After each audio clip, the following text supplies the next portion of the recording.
नमस्कार दोस्तों, 25 जुलाई 2023 को 11:45 पर 3000 गाड़ियों से भरा cargo ship Fremantle highway Germany से मिस्र के लिए अपने सफर पर निकलता है। जैसे ही ये कार्गो शिप नीदरलैंड के पास उत्तरी सी में पहुंचता है तो इस कार्गो शिप में आग लग जाती है और ये आग इतनी तेज होती है कि देखते ही देखते ये आग सारे जहाज को अपनी चपेट में ले लेती है। इस हादसे में करीब 20 लोग घायल हो जाते हैं, जबकि 23 क्रू मेंबर अपनी जान बचाने के लिए जहाज से समुद्र में कूद जाते हैं, जिनको सुरक्षित रूप से बाद में बाहर निकाल लिया जाता है और इस दुर्घटना के अंदर एक भारतीय की मौत हो जाती है। An electric vehicle is thought to have started a fire on board a cargo ship carrying thousands of cars. One crew member was killed and others injured off the Dutch coast. Officials say the blaze could be burning for days. A salvage team is monitoring this situation. Authorities are concerned about oil or cargo from the vessel polluting the World Heritage Site.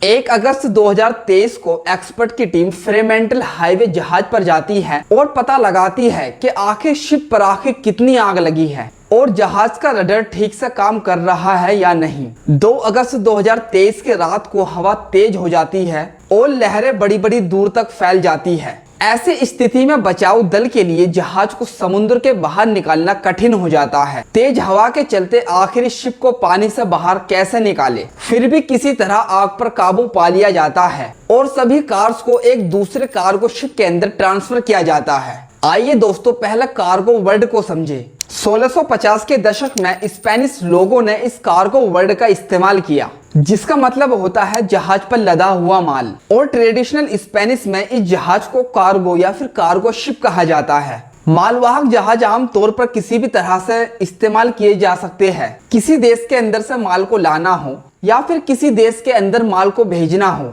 सभी जगहों पर cargo ship का इस्तेमाल होता है। ये cargo जहाज जहां पर रुकते हैं उस जगह को बंदरगाह कहा जाता है। जैसा कि इस वीडियो में एक जहाज बंदरगाह पर आ रहा है, या तो इस जहाज को खाली कर दिया जाएगा या फिर इसको फिलअप किया जाएगा। लेकिन अब किसी भी गुड्स या किसी भी इन्वेंट्री को एक जगह से दूसरी जगह पहुंचाने के लिए 3 मेन साधन होते हैं। नंबर 1 पानी यानी समुद्र के रास्ते, नंबर 2 हवा मतलब एरोप्लेन के रास्ते, नंबर 3 जमीन मतलब सड़क के रास्ते। इस जहाज का नाम फ्रेमेंटल हाईवे और इसको कार कैरियर कहा जाता है। जिस तरह अंग्रेजी में कैरी का मतलब ले जाना होता है, फ्रेमेंटल हाईवे कार्गो शिप को 2013 में जापानी शिपयार्ड इमाम बारी जोसेन ने बनाया और इस शिप की यार्ड संख्या 16-17 के आधार पर बनाया। इसकी फाउंडेशन 17 मई को रखी गई और इसको 30 सितंबर 2013 को पहली बार लॉन्च किया गया। महज 5 महीने में वर्कर्स इस कार्गो शिप को बनाकर रेडी करते हैं और 17 दिसंबर 2013 को ये कार्गो शिप अपने पहले सफर पर निकलता है। नीदरलैंड की नेवी के अनुसार इस जहाज का नाम फ्रेमेंटल हाईवे,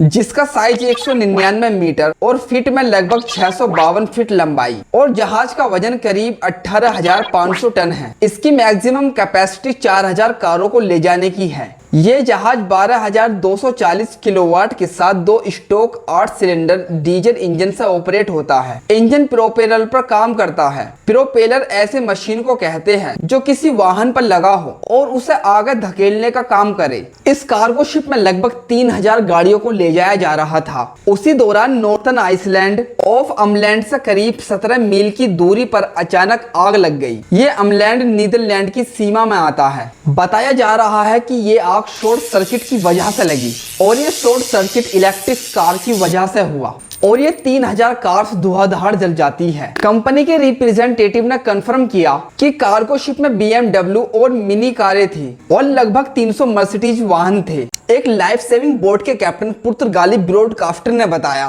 कि क्रू मेंबर के कुछ सदस्यों ने जान बचाने के लिए जहाज से समुद्र में छलांग लगा दी और उन्हें लाइफ सेविंग बोट की मदद से बचा लिया गया। ऑब्वियसली सी बात है कि जब कोई भी इंसान की जान पर बनेगी तो वो सबसे पहले अपनी जान ही बचाएगा। इमरजेंसी में कूदने के दौरान कुछ क्रू मेंबर की हड्डियां फ्रैक्चर हो जाती है और कुछ लोग आग की चपेट में आकर झुलस जाते हैं, तो कुछ को सांस लेने में दिक्कत हो रही थी। उन्हें लाइफ सेविंग बोट से बचाकर नीदरलैंड के हॉस्पिटल के अंदर एडमिट कराया गया। गया। कोस्ट गार्ड बल के स्पोकमैन ली वर्स्टिक टेलीफोन पर बताते हैं कि यहाँ पर कंडीशन पर नजर रखने के लिए और आग पर काबू पाने के लिए कई सारी बोट घटना स्थल पर चलाई जा रही है। इस कार्गो शिप पर आग लगने का सिर्फ एक ही कारण मिल पाया, वो ये कि किसी कार के अंदर शॉर्ट सर्किट हुआ होगा और एक एक करके सारी कार्स आग पकड़ गई होंगी और फिर इसी तरह पूरे कार्गो शिप के अंदर आग लग गई। कुछ रिसर्च टीम ने यह भी कहा कि अगर ये पूरा कार्गो शिप पानी के अंदर जल जाता है और इसका फ्यूल टैंक पानी के अंदर फट जाते हैं तो ये बायोडायवर्सिटी के लिए एक बहुत बड़ा खतरा होगा, क्योंकि रिपोर्ट के मुताबिक जहाज के फ्यूल टैंक में 1600 टन भारी ईंधन तेल जो मिलियन लीटर में मापे तो यह लगभग 1.6 मिलियन लीटर होगा